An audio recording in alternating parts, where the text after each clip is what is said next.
The night was cold, too cold. The wind cut through the forest like knives. Snowflakes fell without sound, covering everything in white. But deep between the twisted trees, something moved. Something small, something weak. An alien mother held her child close to her chest. Her skin was turning pale. Her breath came out in short gasps. Her arms shook. She was thin, starving. Her child, a little boy no older than 3, cried softly. His tears froze as they touched his cheeks. They had no fire, no food, no help. The mother had wrapped her child in all the clothes she had. She wore only a thin layer now, almost nothing. Her own body trembled from the cold. Still, she didn't let go. She pressed her son against her chest to keep him warm. The mother looked up at the sky. The stars did not answer. The forest was quiet. No other voices. No other footsteps. No signs of life. Her people had left this planet weeks ago. She was supposed to leave too, but her child was sick. She couldn't get to the ship in time. And they didn't wait for her. Now she was alone. She looked at her son again. His breathing was slow, too slow. His skin was cold. His lips were turning blue. No, she whispered. Her voice was hoarse. No, not you. She looked down at herself. Only one thing left to give. She slowly took off her last clothes. Thin, soft wrappings made of plant fibers. Her hands were numb. Her fingers barely moved. She laid the clothes in a small pile, near a few dry branches she had found earlier. Then she pulled out a tiny spark crystal from her pocket. It was her last spark. One flame. She struck the crystal against a rock. Sparks flew. One caught on the cloth. It burned. The fire lit up the darkness. She placed her child beside the flame and held him near it. The fire was weak but warm. It was enough for now. The mother didn't care about herself. Her skin burned with cold, but she stayed close to the child, making sure his face was near the fire, not hers. Her body turned stiff. Her eyes blinked slowly. She leaned against a tree, arms wrapped around her boy. Then she stopped moving. Miles above the forest, a ship flew quietly through the night sky. Inside the ship sat a man named Cole, human, alone, and tired. He was a surveyor. He scanned planets, took notes, and sent them back to Earth. Nothing special. Just a job. He had been flying over this frozen land for days. It was empty. No signs of life. Until tonight. Beep. Cole looked at his screen. A weak heat signal showed up. Huh, he said. Strange. Out here? He adjusted the scanner. The signal was small, flickering. Might be a dying animal. Still, something told him to check. Maybe it was nothing, maybe not. He turned his ship and slowly brought it down. Back on the ground, the fire was almost out. The cloth had burned. Only ashes remained. The child was barely awake. His small hand reached out and touched his mother's frozen fingers. Ma. No. Answer. A loud sound echoed through the trees. The child opened his eyes weakly. A ship. The human's ship. Snow blew around as Cole landed. The ramp opened with a hiss. He stepped out wearing a thick coat, boots, and goggles. He walked toward the weak signal. Then he saw it. A small child, half covered in ashes, and behind him, a body. Cole rushed forward. He knelt beside them. God. He checked the mother first. No pulse, but her skin wasn't fully cold yet. He quickly turned to the child. Still alive, but just barely. Without thinking, Cole took off his own coat and wrapped the child in it. He lifted him gently. Then, he looked at the mother again. She was not human, but her face was full of pain and love. He placed 2 fingers on her neck, a faint pulse. She's alive. Cole called to his ship. Get the med bed ready. 2 incoming. He picked them both up, 1 in each arm. The fire had died, but hope. Hope had just arrived. Cole stared at the two broken bodies in the snow. The child didn't even cry now. His eyes were half closed, lips dry, skin like ice. The mother wasn't moving either, but something in her posture didn't feel like death. She was curled around the boy like a shield, even as the snow buried her legs. Cole didn't waste time. He pressed the emergency beacon on his wrist. Medical, bed. Auto heat, prep now, he said into his mic. The ship responded with a beep and the ramp began to descend with a soft hum. He looked back at the mother and child. Hang on, just a little longer. He slid one arm under the boy, the other under the mother. The child was light, too light. The mother was cold, heavy like stone, but her pulse still beat, barely. As he walked toward the ramp, snow whipped around him like tiny blades. The child gave a weak cough. The mother's head leaned against his chest. She didn't speak, but a tear rolled down her cheek. Inside the ship, warmth rushed in like a wave. Cole placed the boy on the medbed. Machines scanned him, making soft beeping sounds. The child blinked, confused by the lights. Next, Cole laid the mother on a second bed. Her eyes fluttered open, but she didn't speak. Her lips trembled, not from cold now, but from fear. Cole raised his hand slowly. It's okay. I'm not here to hurt you. The alien mother didn't understand the words, but something in his voice made her pause. Her eyes locked onto her son. The scanner moved over him gently. Then she did something. That surprised Cole. She tried to get off the bed. No, stop, you'll hurt yourself. She pushed herself up with shaking arms, dragging her body toward her child. He reached her first. Cole gently lifted her and brought her close to her son. She wrapped one thin arm around the boy and sighed, a soft, broken sound. Her eyes never left the child's face. An hour passed. Cole sat in the corner, watching. The heaters worked fast. The child's color returned slowly. His eyes opened wider. He touched his mother's hand. She smiled faintly, eyes heavy with exhaustion. Still, she didn't speak. She didn't ask where she was. She didn't beg. She just watched. Cole made some broth and poured it into a small container. He walked over and sat near them. He held the cup out toward the mother.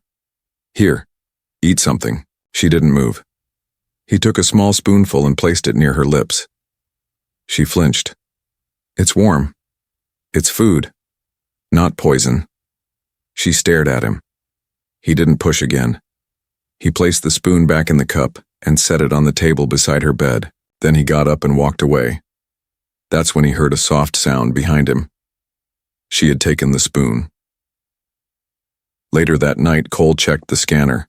No other life signs nearby. No signals. Just empty snow and cold wind. He looked at the two resting, figures in the beds. The child had fallen asleep, his chest rising and falling in steady rhythm. The mother sat beside him, still awake, but breathing slowly now. She turned her head toward Cole. Then she whispered, voice dry and low.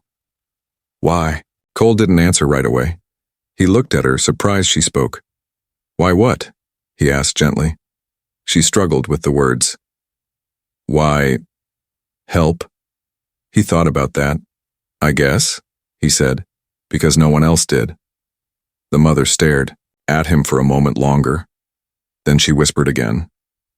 Thank you. Cole turned down the lights. He left a heater near their bed and a blanket on the chair. As he walked away to rest, the alien mother looked at the human. This strange man, from another world, who had done something her own people wouldn't do. He had given warmth, food, safety, not because he had to, but because he chose to. She looked at her child one last time. His fingers curled gently around hers, and for the first time in many nights, she allowed herself to sleep. The alien mother woke up to a strange sound. It was warmth. It was silence without danger. It was the quiet hum of a machine holding her son. She sat up fast, too fast, and the room spun. Her arms reached out, eyes wild, searching for the child. Then her fingers touched something soft. He was right there, sleeping beside her, cheeks pink with warmth, lips no longer blue. The human's strange blanket was wrapped around his tiny body, like a soft shell. His breathing was deep and slow. The mother placed her palm on his chest. It rose. It fell. He was alive. Tears came to her eyes, but she didn't cry. Not loudly. She had no voice left for that. Her throat still burned from the cold. The days in the snow had stolen more than her strength. They had stolen her words. Cole was nearby, working on something in the kitchen corner of his small ship. He noticed movement on the monitor. She was awake again. He walked to the room slowly, holding a mug of warm liquid. Not too hot, just enough to comfort. He stopped at the door. She stared at him. Her eyes were wide, full of questions and fear. But also something else now. Hope. He held out the cup and said gently, "Drink this. It'll help." She didn't reach for it. Instead, she pointed to her throat, then shook her head. "You can't speak?" Cole asked. She nodded once. He stepped forward slowly, not wanting to frighten her. The mother looked at her son again, then back at Cole. She brought her hands together, slow, trembling fingers, and touched her chest. She mouthed one word. "Thank you." Cole sat on the floor near the bed, just enough distance to not threaten her, but close enough to show he wasn't afraid. "I don't know your name," he said. "You probably don't know mine either. I'm Cole." He pointed to himself, Cole. The mother blinked. She opened her mouth, trying to speak, but nothing came out. She touched her throat again, frustrated. Cole reached into a drawer and pulled out a small writing tablet. He slid it toward her. "Here, try this." She looked at the device like it was magic. Then slowly she pressed her fingers on the screen. Letters formed. "Kira." Cole smiled. "Kira. That's a good name." She didn't smile back, but her shoulders relaxed, just a little. Later, as the child woke up and clutched at her waist, she pulled him into her arms. His small voice whispered, "Mama." She held him tightly. Cole watched quietly. He didn't want to break the moment. But when Kira looked up, her eyes were serious. She pointed at the snow outside the window. Then, with shaky hands, she typed, "They might come." Cole frowned. "Who?" She typed again. "My people. If they know I'm alive, they might come back." Was that a bad thing? She hesitated, then typed, "Not for him. For me? Yes." Cole didn't understand it all, but something deep in his gut told him. This woman had been left behind on purpose. Her people didn't forget her. They abandoned her. He stood and said, "You're safe here. If anyone comes to hurt you, they'll have to go through me first." Kira looked surprised, then her eyes filled with water. This time, the tears did fall, but they weren't from pain, not anymore. That night, as Kira lay beside her son, she didn't sleep. She watched the human across the room fixing wires and checking monitors. He didn't look like a warrior. His hair was messy, his clothes simple, his hands rough from work. But he had fought the cold. He had fought fate, and brought her back from the edge of death without asking for anything. Her voice was gone, but inside her heart, words started to form again. Not in her language, not yet, but in the way she looked at him, like a woman who had just seen light again after a very long tunnel of darkness. The snowstorm outside grew louder, but inside the small metal ship it was quiet, warm, safe. Kira sat near the heater, wrapped in a soft blanket that wasn't hers. Her son slept in a tiny bed beside her, his cheeks warm and pink now, no longer shaking, no longer dying. She didn't understand how this had happened. A human, someone she was taught to fear, had saved them both, and now she was inside a machine made of steel and fire. A ship like this had once taken everything from her, yet this one gave everything back. Cole walked into the room, holding something strange. It looked like a tray, but it smelled sweet. "I made this," he said, setting it on the table. "It's not much, just earth food. Try it." He stepped back, giving her space. Kira looked at the tray. Soft bread, some kind of fruit, warm broth. Nothing smelled like poison. Nothing looked sharp. She reached for a piece with shaking fingers. Her stomach growled. Cole smiled, and that's a good sign. Kira didn't smile back, but her eyes softened. She took a bite, then another. Tears filled her eyes, not from pain, not from fear, but from the simple taste of kindness. As she ate, Cole walked to the control panel and checked the radar. Still no movement outside, no life signals. "No ships?" "Good," he whispered. He didn't want anyone to find them yet. He looked back at her. She had finished the meal. Her son was still asleep, breathing calmly. For now, they were safe. But he could see it in her body, her back still, tense, her shoulders ready to run.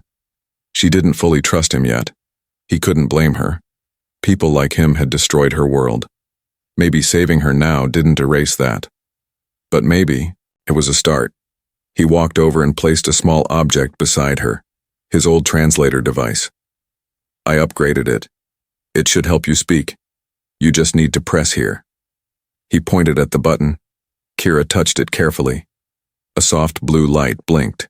Then, with a deep breath, she whispered, "Is this real?"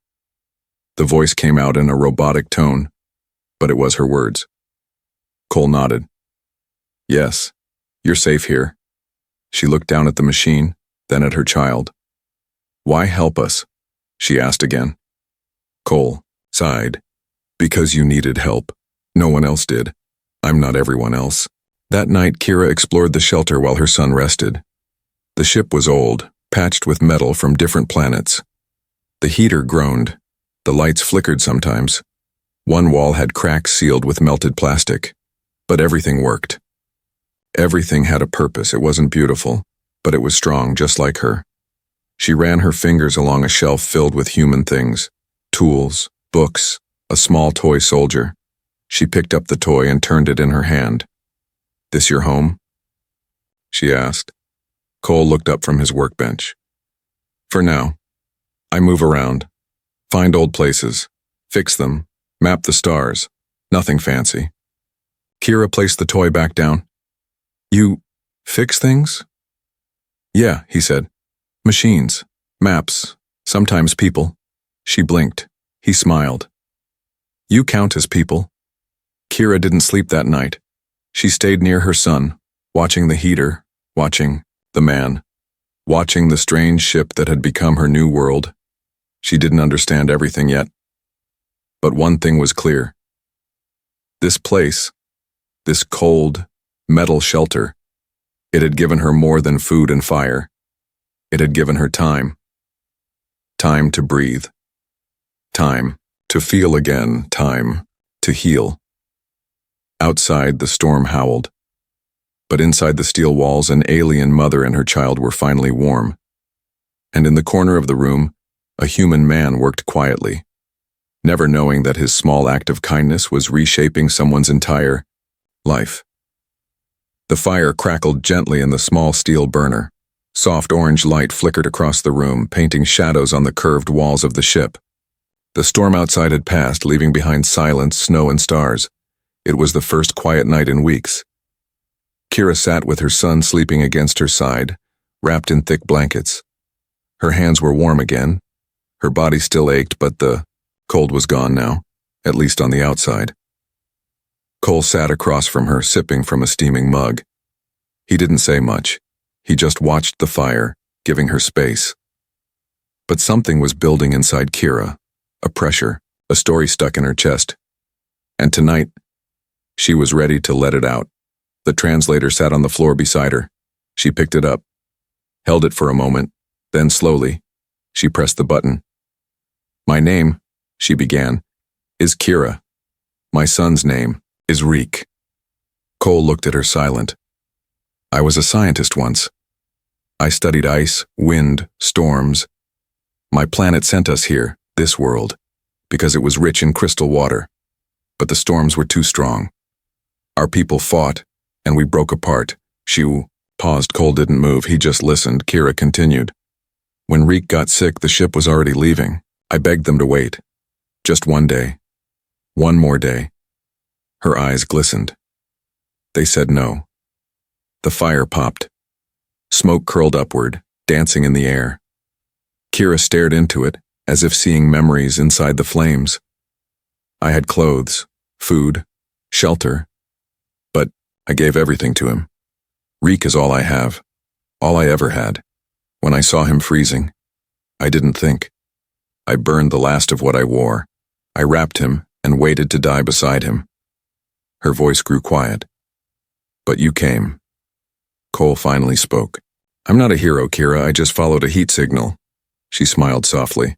That was enough. She shifted Reek gently, placing him on the soft bed nearby. The boy didn't wake. He looked peaceful. Kira turned back to the fire. Your people, they destroy worlds. Cole tensed, but he didn't argue. Kira continued. But tonight, you saved mine. There was silence between them for a long time. Not an awkward silence. A heavy, respectful one. Then Cole picked up something from a nearby table. It was a small photo, faded and bent. A woman and a young girl. Human. This was my wife and daughter, he said quietly. They died. Long ago. Kira looked at the photo. I'm sorry. Cole nodded. That's why I started flying. No roots, no home, just missions and maps. He stared into the fire now. But finding you, maybe it means something. The fire dimmed. Cole stood and added more dry fuel. It lit up again, bright and warm. Do you know where you want to go? He asked. Kira shook her head. There's nowhere left for us. Cole thought for a moment. You don't have to leave. Not yet. She blinked. You'd keep us here? Why not? He said. There's food, heat, a roof. And you already make better conversation than my scanner. That made her laugh, just once, like wind through glass, but it was real. And Cole smiled. The fire burned low again. Kira looked at her son, then at the man across from her, and something changed in her heart. For the first time, she didn't feel like a stranger in someone else's world. She felt welcome. She whispered, Do all humans care like you? Cole looked into the smoke. No, he said. But maybe they should. Kira was learning to breathe again. Each morning on the ship began with warmth. A hot drink. A smile from Cole. Her son, Reek, played with human tools like they were toys. Laughter now lived where only fear had been before. But peace has a cost, and someone always comes looking for what they left behind. It began with a sound. Not a scream, not a crash, just a soft beep on Cole's radar. He frowned and leaned over the console. Unmarked ship. Small. Coming fast. He tapped the screen again. No signal. No ID. Kira walked in, holding a cup of tea. She saw his face and froze. What? Is it? Her voice cracked through the translator. Cole didn't answer right away. He just looked at her. Her hands shook. She already knew. Within minutes, the ship landed nearby. Cole grabbed his coat, holstered a small plasma tool on his belt, just in case. Kira, stay inside, lock the door. She didn't move. She didn't speak, just stood there pale, eyes fixed on the window. It's them, she whispered. They came back. Two figures stepped out of the landed craft. Alien. Tall. Cold eyes. Not family. Not rescuers. Kira's people. The ones who had left her behind. They walked slowly, scanning the snow. Then one of them pointed toward Cole's ship. The other raised a scanner. A signal light blinked red. They know we're here, Cole said, gripping the door. Kira placed a hand on his arm. Let me speak. Cole hesitated. You sure? No, but I must. The door hissed open. The cold wind entered like a ghost. Kira stepped outside. She stood tall, even in her thin boots. Her blanket flew like a cape behind her. The two aliens paused. They didn't bow. They didn't greet her. They just stared. "You survived," one said flatly. Kira's translator repeated her words with cold sharpness. "Yes, I did. Without you. You were weak, you slowed us down. I had a child," she snapped. The taller one stepped forward. "Where is the child?" Cole stepped out now, standing between them. "Safe, and he's staying that way." The aliens looked at Cole, unimpressed. "This is your protector? A human scavenger?" Kira's voice was steady now. "He did more than you ever did." They laughed. "Come back with us," the taller one said. "The boy will be raised in the village. You may serve in silence." "No. You would deny your bloodline a place?" "I would rather die in the snow again than return with liars," she said. The alien stepped closer. Cole placed a hand on his tool belt. "Back off. You'd fight for her, human?" "I already did," Cole said. "And I'll do it again." There was tension in the air, thick like fog before lightning. Then Reek's small voice called out from inside the ship. "Ma?" Kira turned slightly, and that was enough. One of the aliens rushed forward. Kira screamed, but before the alien could reach the ramp, Cole moved. Fast. The plasma tool flared in his hand. He fired near the attacker's feet. The snow exploded. The alien stumbled and fell. "Next shot goes between your eyes," Cole warned. The other alien raised his hands. "This isn't over." "No," Kira said. "It's finished. We choose our family now." The two aliens turned and walked away. No more words. They didn't look back. They entered their ship and rose into the sky. Hours later, Reek sat on Cole's, playing with buttons that did nothing. Kira watched them from across the room. "I was ready to surrender," she said softly. "But you didn't. Because you stood beside me," she whispered. Cole smiled. "Now you know something about humans. We don't let go easy." That night, as stars blinked above and the fire crackled again, Kira didn't feel abandoned anymore. She felt chosen, and, for the first time, she believed she had the right to choose too. Snowflakes tapped gently against the ship's window. The storm had passed. The danger was gone. But inside the ship, something stronger remained. Warmth. Not just from the heater, not just from the fire, but from the bond that had quietly formed, one quiet act at a time. Cole watched Reek sleep. Small hands curled near his face, breathing soft and steady. He looked peaceful. A child who once lay dying in the cold, now snuggled in a soft human blanket, dreaming without fear. Behind him, Kira folded the last of the washed clothes Cole had given her. They didn't fit perfectly, but they were hers now. Warm, safe. She looked different too. Stronger. Not because her body was healed, but because she had finally stopped waiting for someone to save her. Now she stood beside someone who chose to. "Stay, everything's fixed," Cole said, tapping the last panel into place. "Engines, radar, even the coffee maker." Kira smiled just a little. "Does that mean we leave now?" she asked, using the translator softly. Cole looked at her, surprised. "We?" She nodded. "You said we could stay." Cole rubbed the back of his neck. "I meant, for a while, till you had a plan. I have one now." "Oh? I want to help fix things too." That night they sat together by the fire again, just like that first night. But it wasn't the same. This time, Kira didn't sit far away. She sat beside Cole, and she spoke without fear. "I used to think survival meant being alone, that needing help was weakness, but I was wrong." Cole looked at her. "You're one of the strongest people I've ever seen." She shook her head. "I'm only strong because I wasn't alone." Reek stirred in his sleep. Cole stood up and adjusted the blanket over him. Kira watched closely. That blanket wasn't just cloth. It was the same one Cole had wrapped around them the night he found them. Dirty, torn, worn with time.